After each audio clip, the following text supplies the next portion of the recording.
Si l'amour avait un service client, Zainab Bello se serait avancée avec un reçu et aurait demandé un remboursement.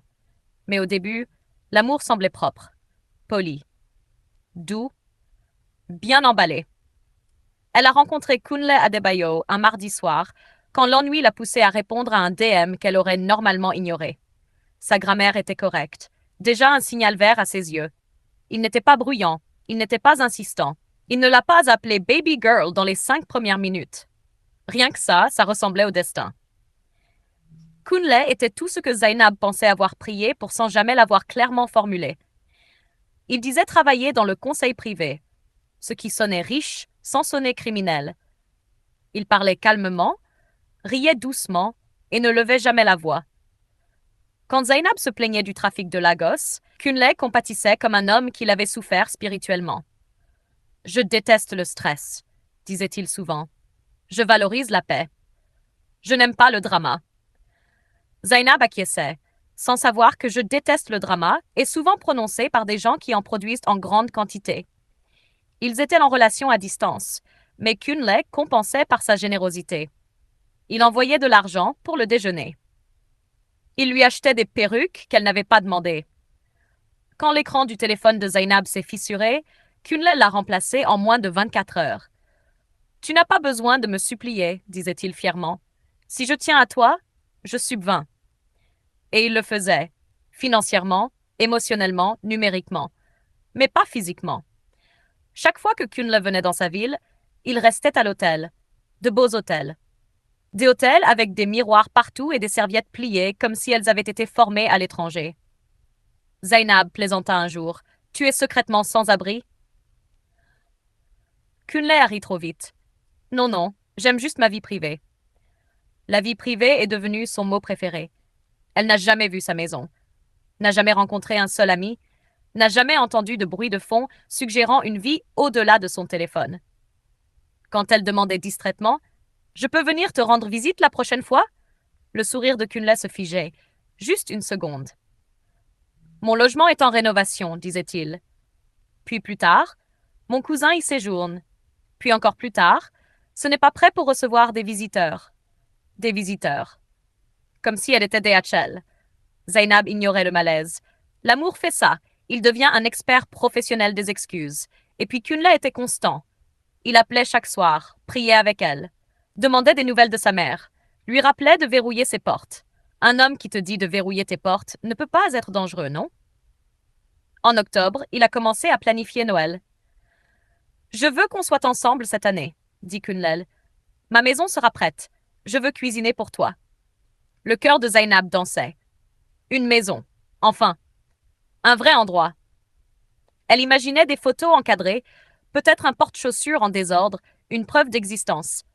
Elle ne remarqua pas à quel point il disait soigneusement ma maison sans dire chez moi. La veille de Noël, elle monta dans le bus, pleine d'excitation, avec une petite voix qui murmurait « Pourquoi est-ce que ça ressemble à un examen pour lequel tu n'as pas révisé ?» Elle arriva de nuit. Kunle la récupéra dans un SUV de location, sentant l'eau de Cologne chère et la confiance. Il l'embrassa sur le front et dit « Bienvenue à la maison. » La maison était immense, clôturée, silencieuse, trop silencieuse. À l'intérieur, le salon criait la richesse, mais pas la personnalité. Pas de photos, pas de désordre personnel, juste des meubles qui semblaient mis en scène, comme une salle d'exposition qui faisait semblant d'être humaine. Zainab sourit quand même, jusqu'à ce qu'elle entende un mouvement à l'étage, des pas légers. La voix d'une femme. « Kunle » appela la voix, enceinte. Claire. Impossible à confondre. Kunle se raidit. Le sourire de Zainab se fendit. Et à cet instant, avant même que la vérité n'arrive, elle sut. Ce n'était pas sa maison. Et elle n'était pas la seule femme à avoir été trompée. Le silence tomba comme une assiette qu'on laisse tomber. Lourd, tranchant, impossible à ignorer. Zainab se tenait dans le salon, son sac de voyage encore à ses pieds, soudain consciente qu'elle se trouvait dans une maison qui ne connaissait pas son nom. « Kunle » rappela la voix de la femme, plus proche cette fois. Kunle avala sa salive. Fort. L'homme confiant, qui citait des versets bibliques et des podcasts de couple, fixait maintenant le sol comme s'il lui devait de l'argent. « Je vais m'en occuper, » marmonna-t-il. « S'occuper de quoi? D'un incendie? D'un fantôme? Avant que Zainab ne puisse demander, la femme apparut en haut de l'escalier. Elle rayonnait comme seule la grossesse le permet, pleine, lumineuse, calme. Une main reposait sur son ventre. L'autre tenait la rampe comme si elle en était propriétaire. Parce que c'était le cas. Ses yeux passèrent de Kunle à Zainab et s'arrêtèrent. Pas avec colère, avec confusion. Oui, demanda la femme poliment. Puis-je vous aider? Zainab ouvrit la bouche. Rien ne sortit. Kunle intervint trop vite. Ah, voici Zainab, ma collègue. Collègue. Zainab faillit rire. L'audace était si bruyante qu'elle méritait un micro. La femme fronça légèrement les sourcils. À cette heure-ci? La veille de Noël? Elle descendit lentement les marches. Chaque pas ressemblait à un compte à rebours. Je suis Morayo Adebayo, dit-elle en tendant la main à Zainab. La femme de Kunle. Femme. Le mot tomba proprement, sans écho, sans excuse attachée. Les genoux de Zainab fléchirent, mais elle serra quand même la main de Morayo. Elle était chaude, réelle, solide. La poignée de main de quelqu'un dont la vie n'était pas louée. Oh, dit finalement Zainab. Enchantée. Kunle émit un son quelque part entre une toux et une prière. Morayo se tourna vers lui. Tu veux m'expliquer pourquoi ta collègue est arrivée avec une valise? Kunle sourit nerveusement. Ce n'est pas ce que tu crois. Zainab tourna brusquement la tête vers lui. Kunle n'ose même pas. Morayo leva un sourcil. Je t'écoute. Zainab inspira. Sa poitrine brûlait, mais la vérité sortit comme si elle attendait ce moment depuis des mois. Nous sortons ensemble depuis presque un an, dit-elle. Il m'a dit qu'il était célibataire. Il m'a dit que c'était sa maison. Il m'a invité pour Noël. Morayo ne cria pas. C'était la partie la plus effrayante. Elle hocha simplement la tête lentement, assimilant. Puis elle rit une fois, bref et sec. Donc c'est là que va mon argent. Kunle releva brusquement la tête. Morayo, ne fais pas ça, dit-elle calmement. Je paie cette maison, les voitures, le conseil qui n'existe pas, et tu t'en sers pour impressionner d'autres femmes. L'estomac de Zainab se serra. Les cadeaux, les virements, la vie d'hôtel, tout était financé par cette femme. L'humiliation frappa plus fort que la trahison. Je ne savais pas, murmura Zainab. Je te le jure. Morayo étudia son visage, pas comme une rivale, mais comme une preuve. Je te crois, dit-elle. Parce que tu as exactement l'air de ce que je ressentais il y a 2 ans. Cette phrase trancha l'air de la pièce. Kunle l'essaya encore. S'il te plaît, parlons-en en privé. Morayo se tourna vers lui, les yeux désormais froids. Tu as eu assez de vie privée. Elle se tourna vers Zainab. Tu peux t'asseoir. Tu n'es pas celle qui a menti. Zainab s'assit, parce que ses jambes avaient finalement renoncé à la loyauté. Morayo s'installa dans un fauteuil, une main sur son ventre. Je suis enceinte de 8 mois, dit-elle doucement, de son enfant. La gorge de Zainab se referma. Joyeux Noël, vraiment. Dehors, des feux d'artifice éclataient au loin. Une célébration se moquant du désastre qui se déroulait à l'intérieur de la maison. Zainab réalisa quelque chose de terrifiant et de libérateur à la fois. Elle n'avait pas seulement pénétré dans un mensonge. Elle était entrée dans la vérité. Et il n'y avait plus de retour en arrière. Si la honte avait une température, Kunle aurait fondu dans le carrelage. Morayo rompit le silence la première. Non avec des larmes, non avec des cris, mais avec des questions. Des questions calmes. Des questions dangereuses. Alors, dit-elle en joignant les mains, depuis combien de temps mens-tu? Kunle expira comme un homme sur le point d'avouer avoir volé de la viande dans la soupe. C'est compliqué. Zainab ricana. Elle n'y put rien. Monsieur, l'adultère n'est pas du calcul différentiel. Morayo la regarda, surprise, puis esquissa un léger sourire. Le genre de sourire qui dit « Tu es blessé, mais tu as encore du bon sens ». Kunle s'éclaircit la gorge. « Je n'ai jamais voulu que ça aille aussi loin. »« C'est drôle, » répondit Morayo, « parce que tu es allé très loin. Hôtel, cadeaux, mensonges, même des invitations pour Noël. » Elle se tourna vers Zainab. « Est-ce qu'il t'a déjà amené ici avant ?»« Non, » répondit Zainab amèrement. « Seulement des hôtels. Toujours des hôtels. » Morayo hocha lentement la tête. Ça a du sens. Kunle fronça les sourcils. « Qu'est-ce que ça veut dire ?»« Ça veut dire, dit Morayo d'une voix égale, que tu ne vis réellement nulle part. » Les mots restèrent suspendus dans l'air. Zainab fixa Kunle. Soudain, toutes les pièces du puzzle s'assemblèrent. L'évitement, le secret, les espaces soigneusement contrôlés. Il n'était pas discret. Il était emprunté. Tu n'as pas de maison, dit Zainab doucement. N'est-ce pas? Le silence de Kunle répondit plus fort que des mots. Morayo soupira en se frottant le ventre. Quand nous nous sommes mariés, il disait qu'il se cherchait. Je pensais que c'était une phase.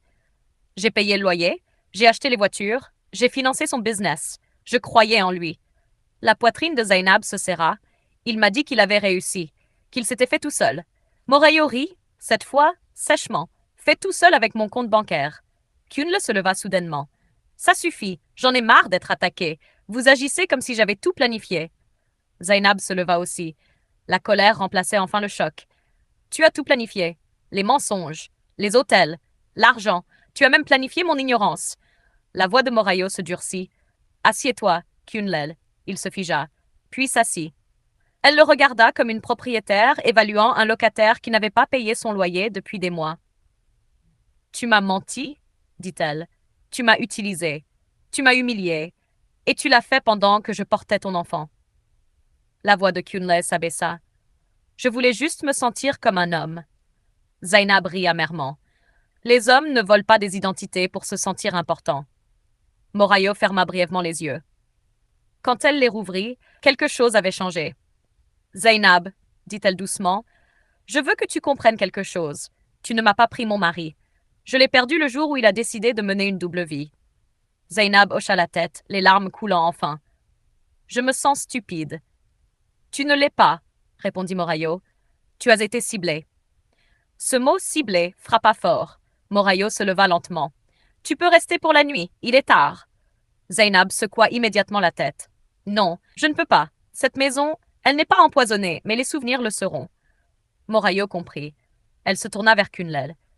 Quant à toi, dit-elle, calme comme un jour de jugement, nous parlerons demain, avec des avocats. La tête de Kunlel se releva brusquement. Des avocats? Oui, dit-elle simplement, parce que l'amour n'exige pas d'endurer des absurdités. Zainab attrapa son sac. Son cœur lui faisait mal. Mais il était plus léger qu'il ne l'avait été depuis des mois. À la porte, elle s'arrêta. Kunle la regarda avec quelque chose qui ressemblait à du regret. Je tenais à toi. Zainab sourit tristement. Tu tenais à la façon dont je te faisais te sentir. Ce n'est pas la même chose. Elle sortit. L'air froid frappa son visage. Les lumières de Noël clignotaient de l'autre côté de la rue, comme si rien ne s'était passé. Derrière elle se trouvait une maison pleine de vérité. Devant elle se trouvait la douleur. Mais au moins, enfin, elle était réelle.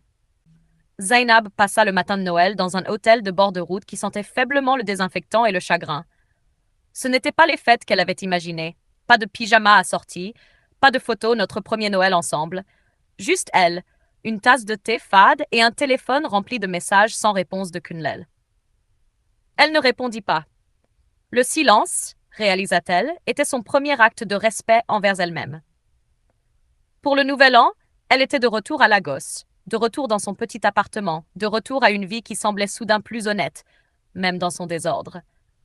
La honte tenta de s'infiltrer, murmurant « Comment n'as-tu pas su ?» Mais Zainab apprenait quelque chose d'important. La tromperie fonctionne le mieux sur les personnes qui font confiance sincèrement. Et la confiance n'est pas un défaut. Kunle envoya de longs messages, des excuses qui ressemblaient à des dissertations, des notes vocales remplies de regrets, parsemées de phrases comme « J'étais confus »,« Je n'ai jamais voulu te faire du mal » et le classique indémodable « Tu sais que je ne suis pas une mauvaise personne ». Zainab écouta une fois, puis elle supprima tout. Parce que les mauvaises personnes se présentent rarement comme des méchants. Elles arrivent comme des gentils avec des portes verrouillées. Pendant ce temps, Morayo agissait discrètement, mais avec détermination. Elle n'a pas crié sur les réseaux sociaux. Elle n'a pas annoncé sa douleur au monde. Elle a rencontré des avocats, changé les accès aux comptes, transféré les propriétés à son nom. Kunle découvrit très vite que la confiance disparaît quand le parrainage prend fin. Les voitures partirent en premier, puis la maison, puis l'illusion. Au moment où Morayo donna naissance à une magnifique petite fille, Kunle vivait chez un cousin, le même cousin qu'il avait autrefois utilisé comme excuse pour expliquer pourquoi Zainab ne pouvait pas venir. L'ironie a un sens de l'humour cruel.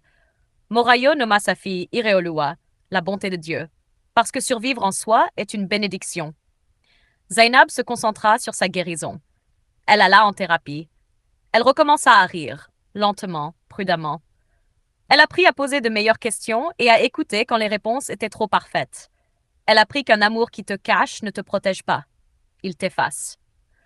Un soir, des mois plus tard, elle croisa Kunle dans un supermarché. Il semblait plus petit, plus silencieux, réel. Zainab, dit-il doucement. Elle hocha poliment la tête. Kunle. Je suis désolée, dit-il. Vraiment. Je sais, répondit-elle. Et elle le pensait. Mais les excuses ne reconstruisent pas le temps. Elle passa devant lui, la tête haute, le cœur intact. Plus tard dans la nuit, Zainab écrivit quelque chose dans son journal. Si un homme refuse de te montrer où il vit, qui il aime et comment il vit, crois-le. Il te montre exactement qui il est. Certaines leçons arrivent enveloppées de romances, d'autres arrivent déguisées en catastrophes. Mais les sages survivent aux deux et se choisissent eux-mêmes. C'est la fin de cette histoire. La leçon morale de cette histoire est un partenaire qui cache sa maison, sa famille et sa vraie vie cache un danger, pas de l'amour. Le secret n'est pas la vie privée. Les excuses ne sont pas des limites. Le véritable amour est ouvert, responsable et visible. Tout le reste est de la manipulation déguisée en romance. Si cette histoire t'a ouvert les yeux, qu'elle protège aussi ton cœur.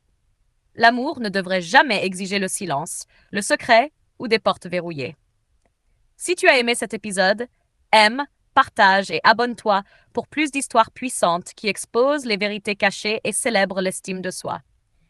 Jusqu'à la prochaine fois, choisis la clarté, choisis-toi et n'ignore jamais les signaux d'alarme.